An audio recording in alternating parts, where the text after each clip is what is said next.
Okay. So let's talk about maybe how you want to start maybe affiliate marketing, for instance, now from zero, from scratch. Okay, for instance, but see, the thing is, one thing with affiliate marketing is that you might need to pay for the skill first. So once you get the skill, you can basically sell anything in this world that you want to sell.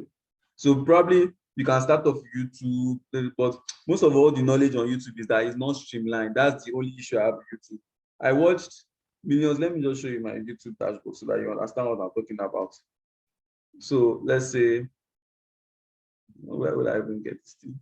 To get it here. Channel.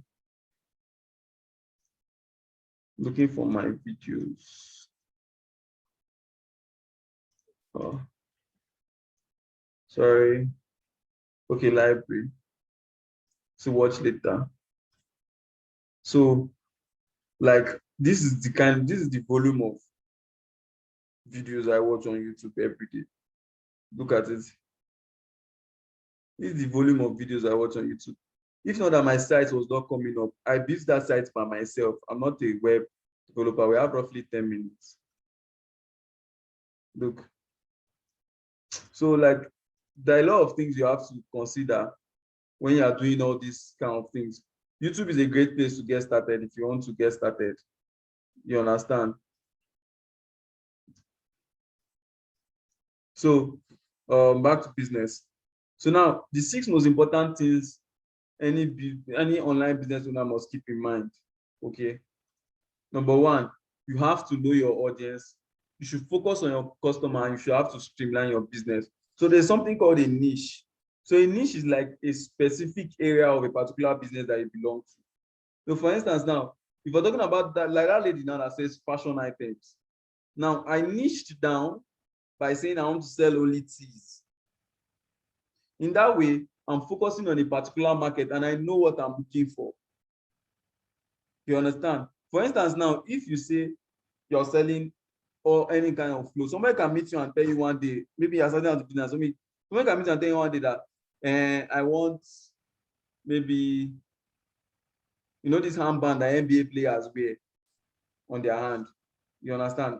And you cannot tell the person you don't have. The person will lose confidence in you.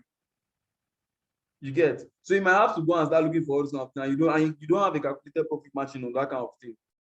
But if I sell only teas now, there's no type of teas that you come and tell me that I want to buy that I'll not give you. That way, it makes you there's this resentment you get when you go to a shop to buy something, and they're always telling you they don't have. At a particular time, you leave, you just be passing the shop and be going to the shop that is far, that you are sure that they will have. You understand? So niching down is quite important when you are starting out sometimes. Like I have a friend now that sells just jerseys. Like all my jerseys from the guy. So anytime jersey comes to my head now that guy, fizzy jerseys, now that guy could also come my mind. So like it's very, very important. Now you have to choose a product that the audience wants, not what you want. For instance, now I want to start selling food. And I now go and I say, okay, the food I want to sell is amala. And I carry my amala to Kano State and open one big fine shop. Do you think I'll get customers? Do you think I'll make any sale?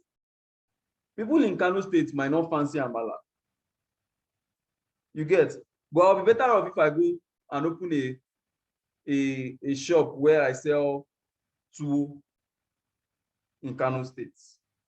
So your focus is on what the audience wants, not what you want. Like now here in Dubai now, if you see their Indomie, if you see the quality of the Indomie, you get the Indomie is crazy. You get, but in Nigeria there's only one seasoning. Here there's like 4 seasonings inside the Indomie because they know that the audience here can afford to buy Indomie like that. The audience here like that kind of Indomie. There's ginger in their Indomie. Is sometimes get irritating. It's crazy. You understand? You know that okay, people in Dubai want Indomie that does not have a lot of pepper. You put pepper, it's not even like there's any pepper inside. You get? So you should focus on what your customer wants and give it to them. Like now, that's what number 3 says, you get what you give. Okay? The kind of service you give is what you get in. If you are selling amala in Kano State, Nobody's going to buy you. You don't have any money. You are giving out amala. So definitely amala is not bringing any return. But take amala to Ibadan and see wonders.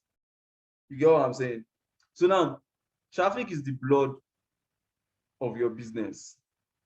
The more people you get, the more customers you get. Now, there's a saying in business that says, for every 100 customers, only one person is going to be a loyal buyer. So if you want to make 3 sales per day, you should be putting your products in front of 300 people every day. It's hard, but you know, that's how business is. There's the 1% rule in business that for every crowd or whatever number of people you have, only 1% is really your customers. You get. Now you have to use social media like crazy. The world is shifting towards social media, and social media has taken over. I'm not going to say it's taken over. There's nowhere you go that you will not see. Even Google, they run ads. It's crazy. It's that crazy. Google, I've seen Google ads on Facebook. I've seen Google ads on Facebook. Google that you know, Google.com. With the way everybody knows Google, Google still run ads. So I don't see any reason why you should not use social media to run ads. And some of all these things can be learned online.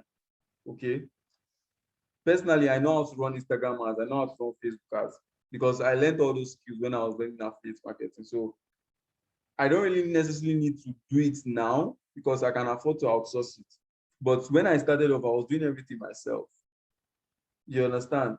So it's just some of the things I have to put in mind. Now, number 6, which is the most important in this life, you have to build an audience and cherish them. You have to build your audience and cherish them. Now, why are you cherishing them is because these people, I can tell you there are some families that say maybe it's only Ford that are going to drive in their life. Like it's a generational kind of business model car. What am I saying is that now the kind of care you give to your customers is what is going to increase your customer base, or is what is going to make them continue to repeatedly buy from you. Now, say I wanted to buy a t-shirt now from somebody, and you know, I've already been seeing his content on Instagram or WhatsApp. I've been really liking his content. I really believe that he can really give me what I want. Then I place the order, I send the person money. First day, no delivery. Second day, no delivery. Third day, now comes online and you insult me. Do you think I'll ever in my life give that person my money? Because what you want is, you want reoccurring sales. The fact that you get one sale doesn't mean that it should end there. You want reoccurring sales. You want the person to keep buying and buying and buying and buying. That my Jesse guy now, I don't be ready my 10K for the next season, Jesse. Because his service was superb. So you have to always cherish your customers. Okay. Don't be wicked. Don't think that okay, because you have other customers, you're going to, you know, see, news spread like wildfire, and the news that spreads the fastest is bad news.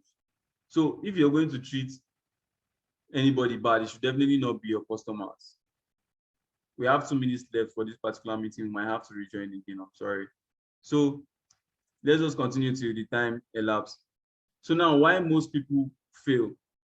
Now, the thing is, a lot of people fail because number one, they are not consistent, lack of consistency.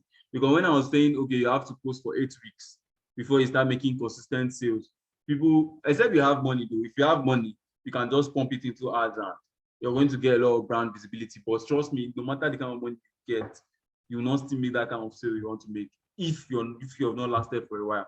Imagine you want to buy a phone on the internet now, and you now open a gadget store, maybe let's say cheese gadgets whatever on Instagram, cheese gadgets on Instagram, and you now start scrolling down, and you now see that cheese gadgets has only posted 3 times in his entire life. He has only posted 3 times. Will you carry your 200K and go and buy phone there, or even your 30K and go and buy phone there? So you have to understand that there's this thing called social proof. Social proof is like, or social proof is what the society is seeing, or what you put in front of the society. So now if they are saying that, okay, you have 800 and something posts, there's this instant confidence that will come on the buyers that, okay, like I said, think of it like you want to buy from your own business. If you open your own page now and say, okay, let me buy from my own page, and see that you only have one post, do you think you buy from your own page? So you have to understand that this is how business is. Let's rejoin again, please. This thing has stopped.